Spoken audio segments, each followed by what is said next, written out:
Mau tanya ini satu juga produknya Kak Gaby, ada kaos. Ya. Kaos Tanya Budi. Mm-mm. Ini dari kapan Kak Gaby? Tanya Budi ini bulan 2 tahun ini. Baru. Baru berarti ya? banget, sebelum corona.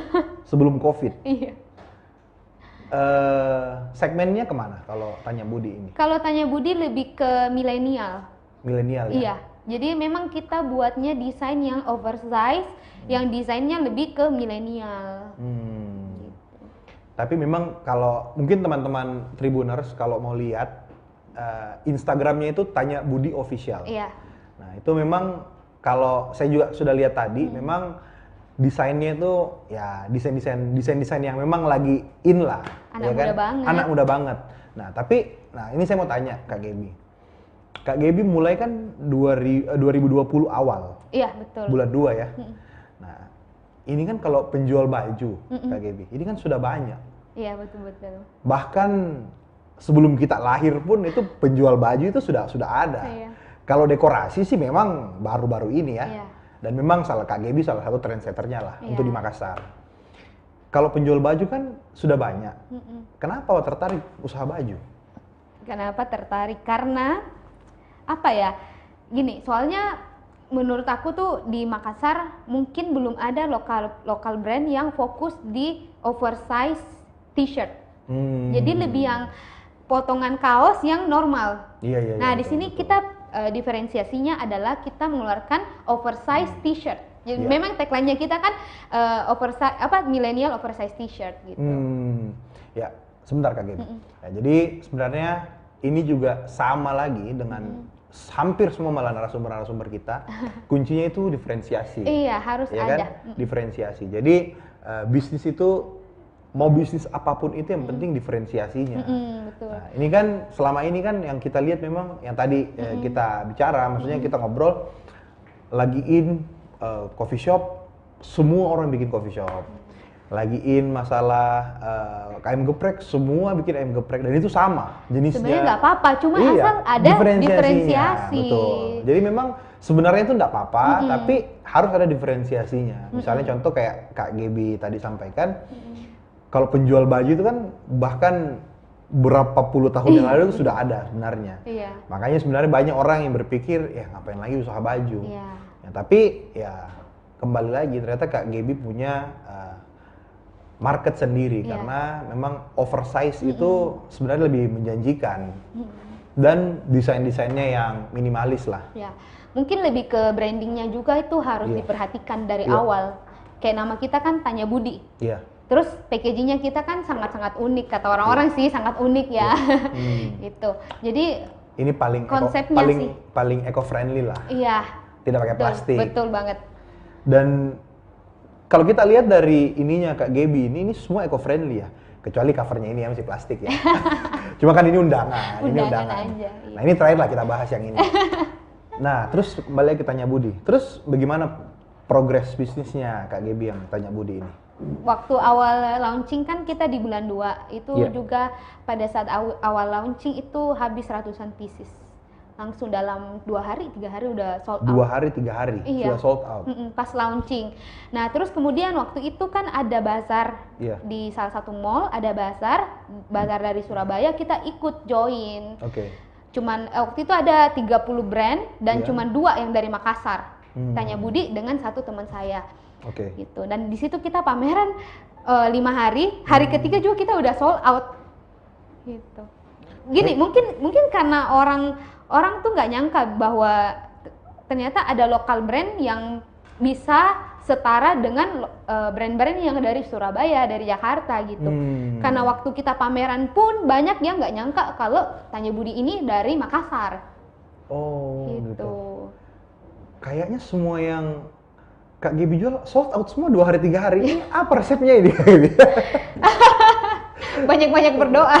Betul, itu kuncinya. Kunci. Nah, tapi ada satu hal yang menarik tadi, kita bisa kutip itu lokal brand. Iya. Ya, jadi tidak selamanya, apalagi sekarang kita sudah sangat dimudahkan untuk menjangkau produk, barang, jasa. Jadi sebenarnya lokal brand, produk lokal itu sebenarnya banyak juga yang bagus sekarang. Jadi memang support lokal produk lah, Ya. produk lokal.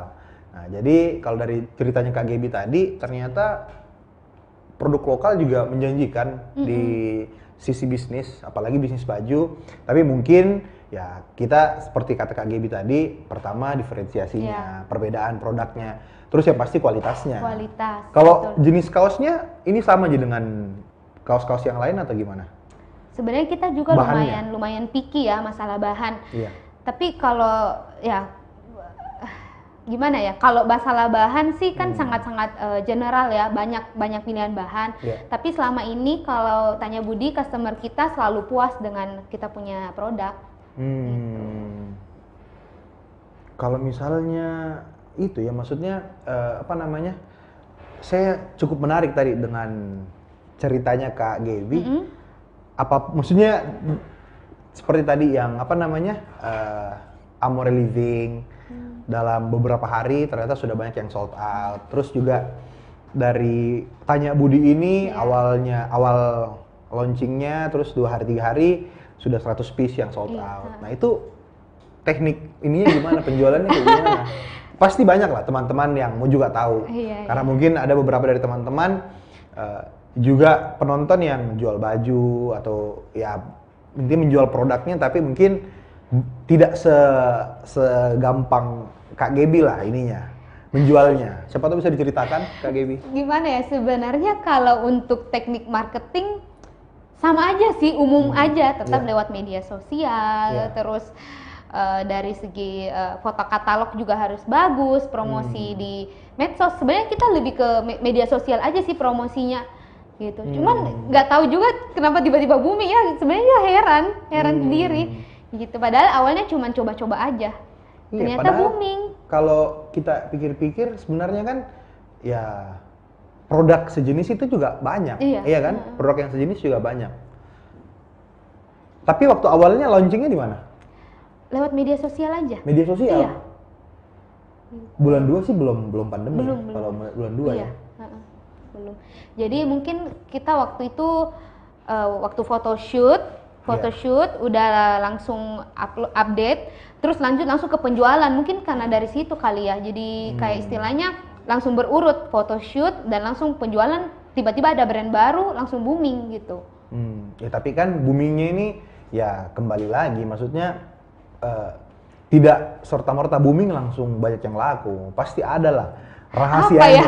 Sebenarnya aku juga bingung. Mungkin rezekinya ya. Iya. Rezekinya. Gitu. Makanya aku tuh kadang bilang ya sama temen-temenku, coba aja lah, buka bisnis coba aja lah. Serius, karena aku pun buka bisnis nggak pernah nyangka akan seramai ini. Betul. Ekspektasi aku tuh nggak seperti ini gitu loh. Mulai aja dulu. Iya. Kebanyakan mikir, karena anak-anak muda itu kebanyakan mikir ya. Betul.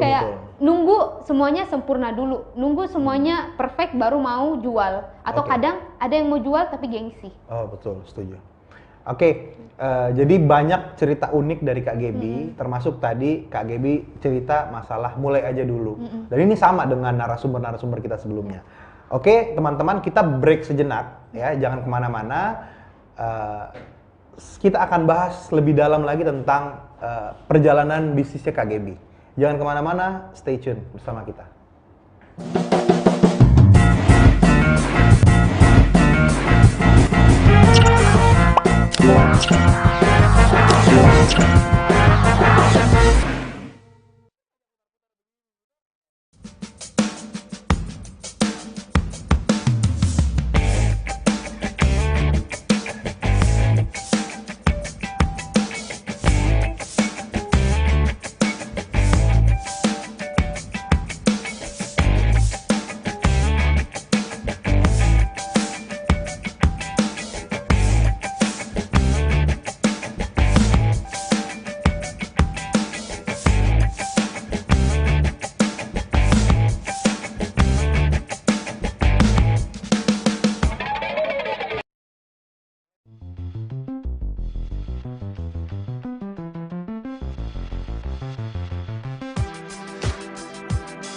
Jalan-jalan ke pantai, atau menaiki puncak gunung, melihat dataran indah, dan membayangkan lukisan alam Tuhan yang menakjubkan akan tersaji dalam sebuah liputan menarik juga eksklusif.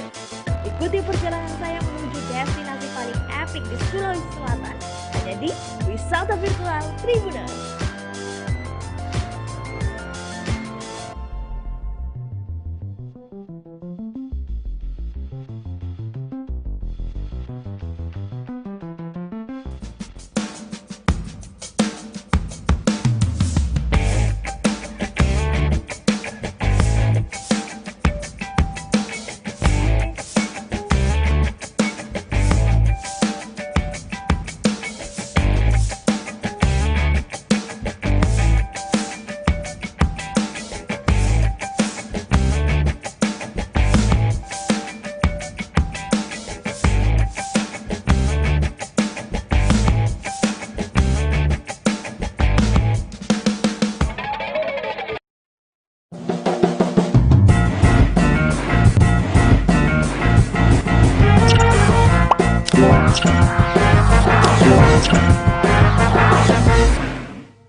Halo teman-teman, balik lagi bersama kita, saya sebagai host Uji Nurdin dan narasumber kita yang cantik ini Kakak Gaby. Hai. Yang tadi sudah banyak lah cerita-cerita tentang awal mula dia membangun bisnisnya.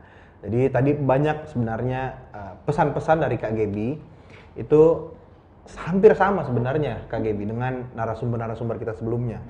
Yang pertama tadi saya ingat Kak Gaby bicara tentang diferensiasi.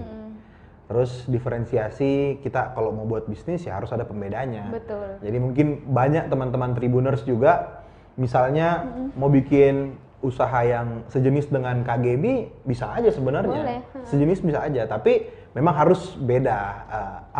Ada pembedanya lah. Ada inovasinya. Ada inovasi lain. Kalau Kak Gaby kan sudah jelas. Kak Gaby itu bikin bisnis dekorasi, tapi memang bisa dikatakan segmennya itu untuk memang menengah ke atas. Karena mungkin dari kualitasnya segala macam. Mungkin teman-teman mau bikin untuk segmen-segmen tertentu, terserah teman-teman. Yang jelas harus ada pembedanya. Ya. Terus yang kedua tadi konsistensinya. Ya. Jadi Kak Gaby ini menjalani bisnis ini bukan 1-2 tahun. Malah sudah dari 2014 berarti sudah 6 tahun ya. Iya. Sudah masuk 6 tahun lah. 2020 itu sudah masuk tahun ke-6. Kak Gaby ini memulai usaha bidang table decoration. Betul. Table decoration, dan Kak Gaby ini salah satu trendsetternya dan sampai hari ini masih Kak Gaby terus yang dicari Iya. pokoknya. Pernah aku ingat loh Iya. Kak, satu bulan itu aku cuma dapat satu klien. Satu Itu bulan? di tahun 2015 bulan 4. Cuma dapat satu klien aja. Sebelumnya kayak bisa 5-10 klien dalam satu bulan. Iya. Ini cuma dapat satu klien. Nah di situ kalau misalnya aku nggak konsisten, ya nggak ada amor seperti sekarang gitu. Betul, setuju. Jadi tadi Kak Gaby sudah cerita sebenarnya. Jadi masa-masa titik paling bawahnya itu waktu COVID. Iya ya betul. kan? Nol. Ya titik nolnya. Ya. Bahkan 3 bulan sama sekali tidak ada kegiatan dari Iya. ini. Akhirnya Kak Gaby harus bikin usaha yang baru lagi. Nah tapi ini tidak menurunkan semangatnya Kak Gaby untuk melanjutkan bisnisnya. Karena ya badai pasti